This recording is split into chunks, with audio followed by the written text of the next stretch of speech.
Всем привет, друзья! Вы на канале Фэншоп полезные и не очень. Сегодня немного поностальгируем о временах, когда небо было голубее, трава зеленее, да и смартфоны делали на совесть. Металл, стекло, мощный процессор и все это за приемлемую цену. Honor 9X. Один из лучших смартфонов своего времени. Давайте же взглянем на него сегодня, в 2023 году.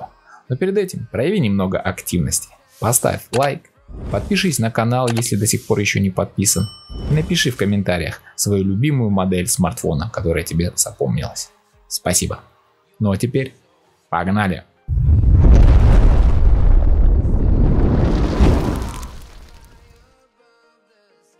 Поставляется смартфон в классической бело-голубой коробке. Внутри нас встречает сам смартфон, прозрачный чехол, скрепка, немного макулатуры, шнур USB-C и блок питания на 10 Вт. Смартфон выглядит эффектно и стильно даже в 2023 году. Стеклянная задняя крышка, выполненная в виде переливающейся буквы X, смотрится невероятно привлекательно. А отсутствие всевозможных отверстий на экране под камеру выгодно отличает этот смартфон от сегодняшних современных девайсов. Справедливости ради надо упомянуть и обратную сторону этой медали – отпечатки пальцев. Он их собирает как пылесос, так что лучше носить его в комплектном чехле, либо наклеить гидрогелевую пленку, если не хотите прятать эту красоту. Материалы корпуса у нас премиум класса, стекло плюс металл. Вся боковая рамка выполнена из металла, а тыльная и лицевая панель защищена закаленным стеклом Corning Gorilla Glass 6-го поколения. На правой стороне у нас расположились качель регулировки громкости, кнопка включения, она же сканер отпечатка пальцев. На нижней грани вынесена решетка динамика, разъем для зарядки USB-C, микрофон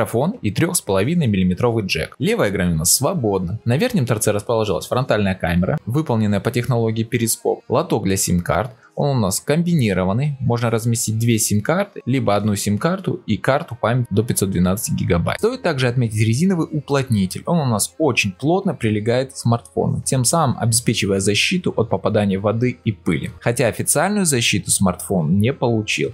Он у нас не боится ни дождя, ни легких погружений в воду. Рядом расположился еще один разговорный микрофон. На лицевую панель вынесена аккуратная решетка разговорного динамика. На тыльной же части красуется основной модуль камеры, состоящий из двух сенсоров и LED вспышка. Ну и внизу разместилась надпись Honor. Габариты устройства составляют в ширину 77 мм, высоту 163 мм, толщина смартфона у нас 8,8 мм. При всех этих габаритах вес его составляет 206 грамм. У меня смартфон в синем цвете, есть также версия в черном и красном и эксклюзивная версия Pro в фиолетовом исполнении. Работает смартфон под фирменной оболочкой MIUI 10.1, базирующейся на 10-м версии Android.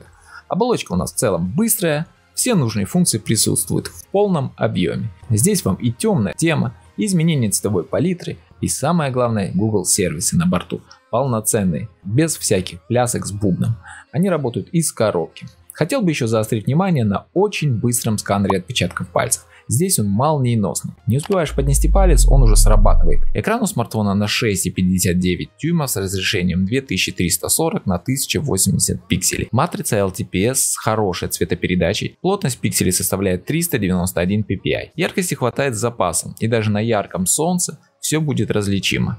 Минимальная яркость тоже вполне комфортная. Очень хорошие углы обзора, картинка идеальная, без ухода в какую-то тональность. Есть также функция защиты глаз A-Comfort, благодаря которой картинка уходит в теплые тона, тем самым снижая нагрузку на ваши глаза. В общем, экран меня очень порадовал. Аппарат построен на платформе Kirin 810 собственного производства. Это 7-нанометровый 8-ядерный процессор, работающий на 6 энергоэффективных ядрах Cortex A55, который трудится у нас на частоте 1880 МГц, и двух производительных ядрах Cortex A76, которые работают у нас на частоте 2270 МГц. За графику отвечает 6-ядерный процессор Mali G52MP6. Память у нас вполне быстрая. 4 гигабайта оперативной LPDDR4X и 64 гигабайта постоянной типа UFS 2.1. Напомню, смартфон поддерживает карты памяти. Давайте же посмотрим, на что способен наш сегодняшний герой. В Antutu он набирает 340 тысяч попугаев. Это даже в 2023 году вполне неплохие цифры.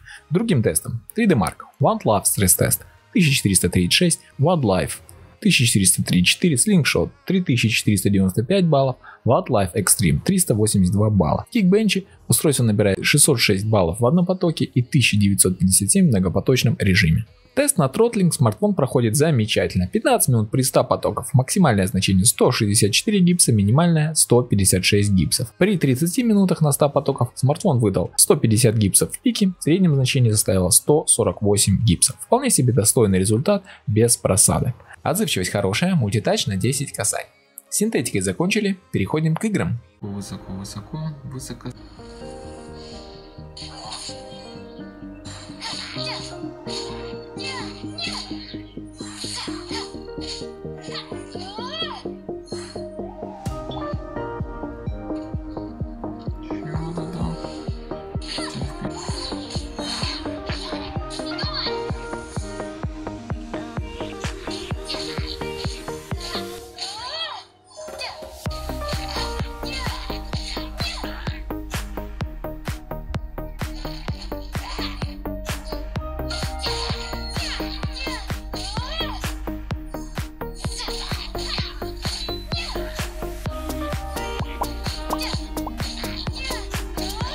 Так, заходим, смотрим настройки.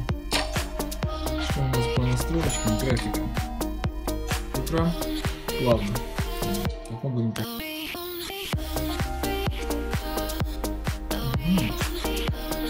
Вижу.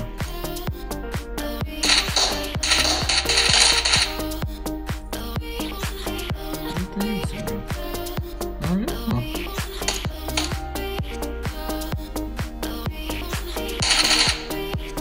Какое?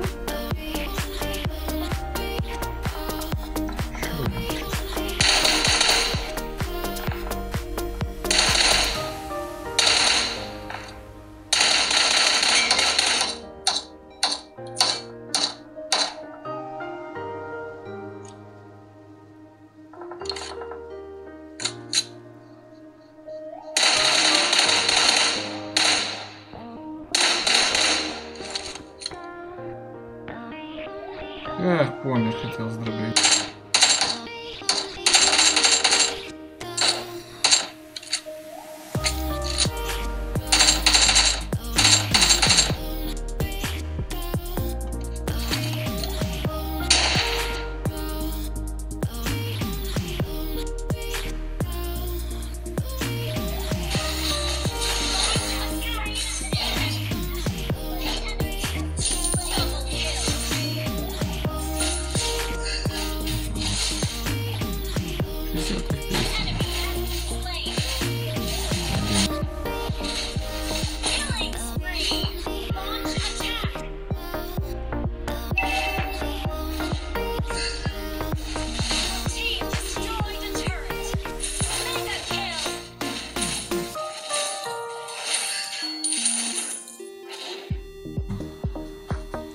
Высокая, без ограничений высокая.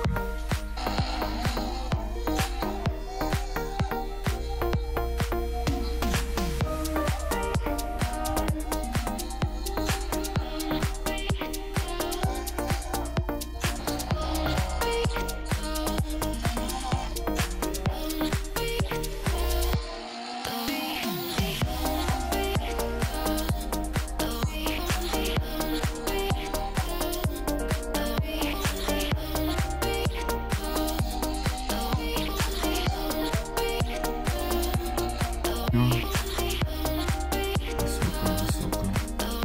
120 FPS видим.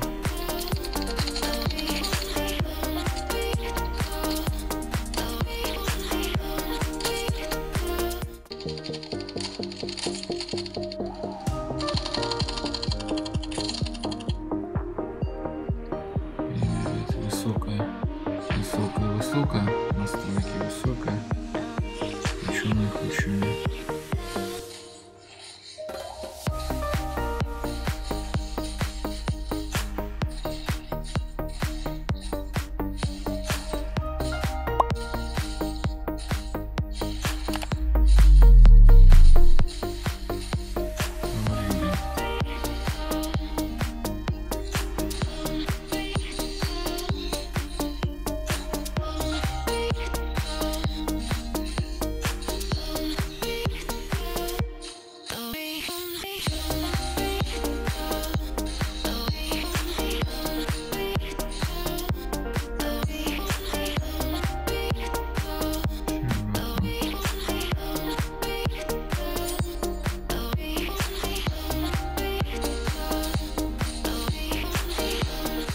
Ребят, если вам будет интересен подробный тест данного смартфона в 20 современных играх, ставьте лайки, пишите в комментариях, какие игры протестировать, и как только мы наберем 200 лайков под этим роликом, я запилю его. Здесь поставим ультра.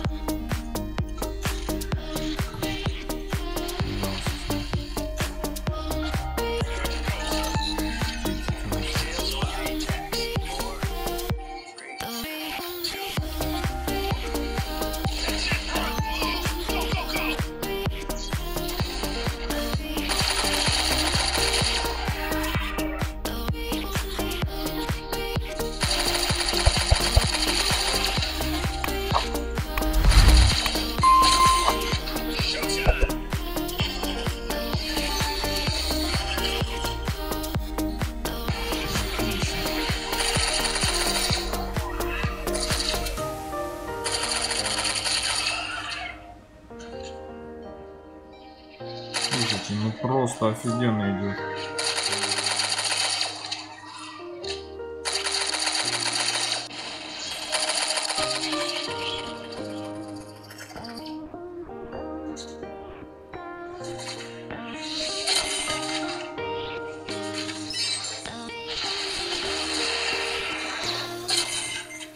Переходим к камерам. Здесь у нас установлен модуль на два сенсора. Основной сенсор у нас Sony IMX582 на 48 мегапикселей с апертурой 1.8. И второй сенсор у нас на 2 мегапикселя со светосилой 2.4, отвечающий за эффект глубины. Камера поддерживает электронную и цифровую стабилизацию с довольно неплохим автофокусом. Правда, работает она только в Full HD при 30 кадрах в секунду. Фронталка у нас на 16 мегапикселей с апертурой 2.2, выполненная по технологии перископ. В целом фото-видео возможности меня порадовали, особенно селфи-камеры.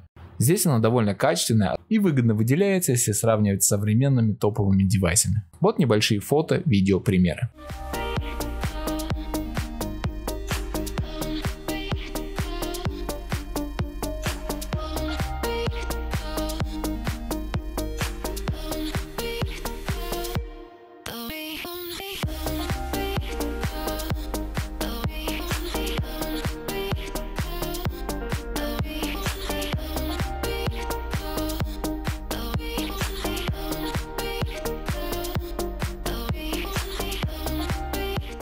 Вышло у нас наконец-таки солнце, выбралось за столько-то дней.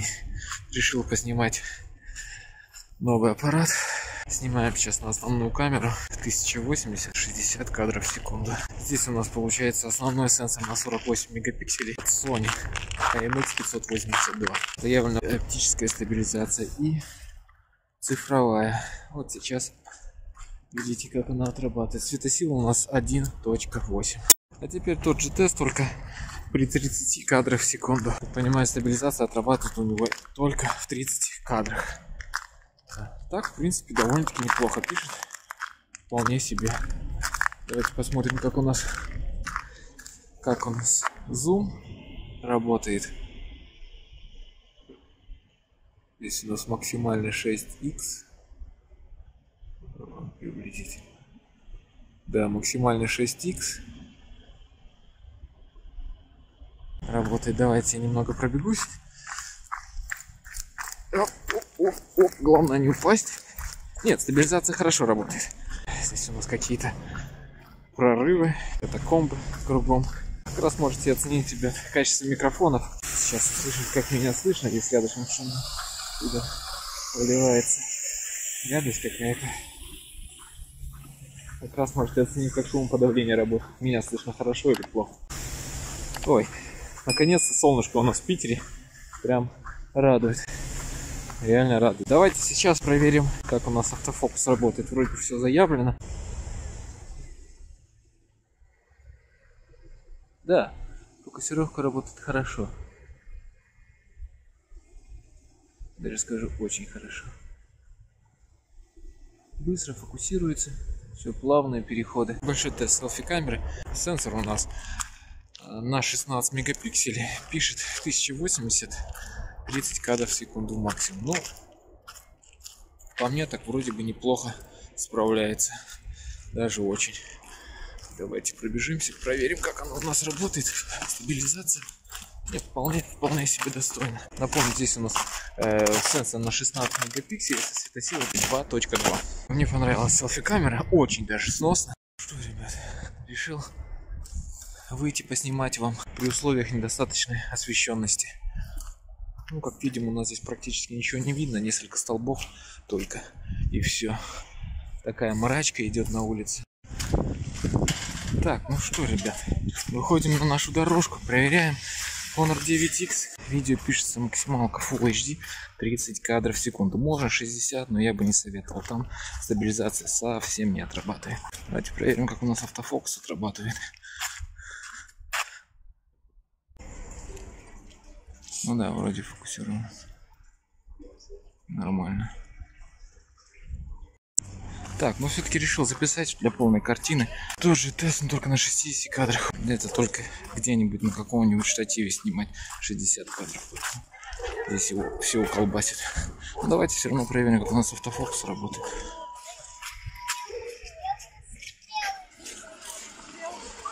Ну, здесь, конечно, потяжелее ему, но отрабатывает. Не так быстро. Но все равно работает, да. Звук у смартфона весьма достойный, динамик 1, но при этом громкость на довольно высоком уровне. Звонок вы точно не пропустите.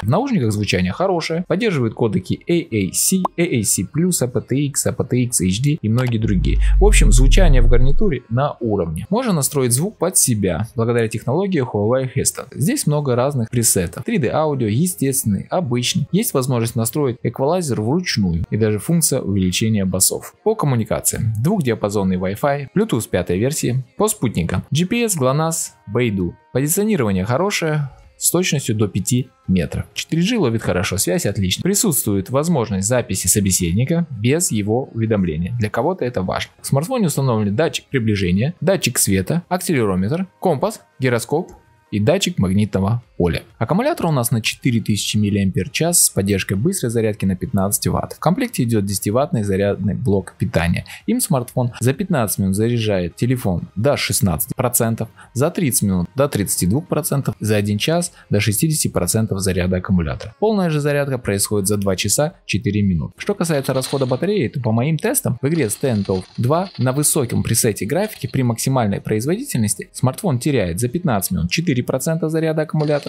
за 30 минут 9% и за 1 час на 17% заряда аккумулятора. Тест я проводил при 100% яркости экрана. При проигрывании YouTube на 100% яркости смартфон разряжается за 15 минут на 2%, за 30 минут на 4% и за 1 час на 8% заряда аккумулятора. Подводя итоги, могу сказать, что смартфон достоин вашего внимания даже в 2023 году. Он вполне способен потягаться с бюджетными, а то и среднебюджетными современными девайсами, предлагая огромное количество плюсов, такие как материалы корпуса, быстрота процессора, экран без всяких вырезов и челок, да и в целом стабильная работа всей системы. Минусы, конечно, тоже присутствуют, но это скорее придирки, такие как отсутствие NFC модуля и возможность снимать 4К. По большому счету это все. Так что, если хотели приобрести себе достойный производительный бюджетник с отличным соотношением цена-качество, то присмотритесь к нему. Благо ценник на него на Али невелик. Спасибо, что досмотрели видео до конца. Подписывайтесь на канал, если до сих пор не подписаны, ставьте лайки,